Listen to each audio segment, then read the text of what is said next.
then as far as, we got it narrowed down to our season now. Okay. All right. So there's only so many days in that time period. Does it have to be Saturday? No, it doesn't. It's the most popular option. Sure. It's the most convenient in the sense of like people aren't working that day or the next day. So they don't have to take as much time off work. Right. So I would say like Saturday's the most common, then Fridays take less time off work, and then Sundays.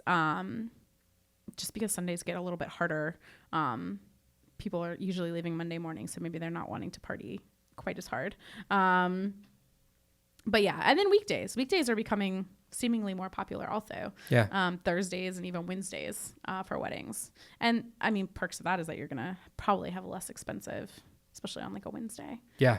Cheaper rentals. It's just it's popularity. Yeah. Right. It just goes back to what you said earlier, though. It's like, how can your guests take off time in the middle of the week and things like that? That's where it gets messy. Yeah.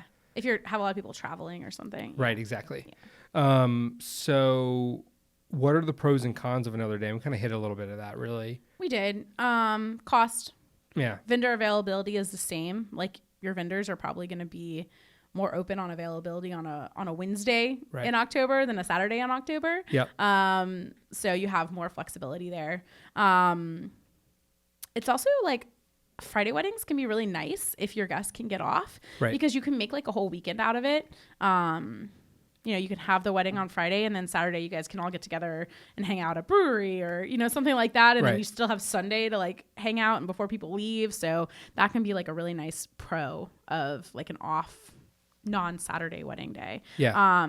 But I think the biggest con is what you said, having guest availability. So, people being able to take time off, a decent amount of time off work. Because if it's even a Saturday wedding, people might, if they're traveling, have to take Friday. True. But if you're looking at a Friday wedding, then they're probably going to have to take Thursday and Friday. Yep. So, that's a big con. It just depends on how many people are traveling.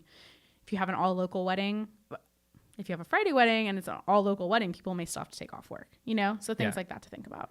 So I guess ultimately, how do you decide? I think it just depends on like how many, your closest circle.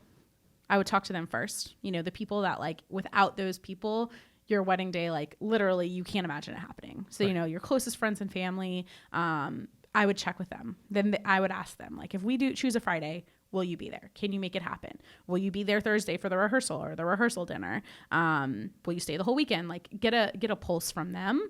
And then, any other people that you can't imagine your day happening without, I would find out from them how they feel about this off non-Saturday, but I mean, even if you have a Saturday wedding, you still want to check with that closest group and be like, hey, I'm thinking, November 17th, does that work for you? Yeah.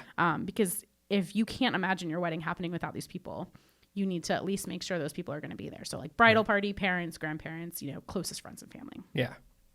Okay.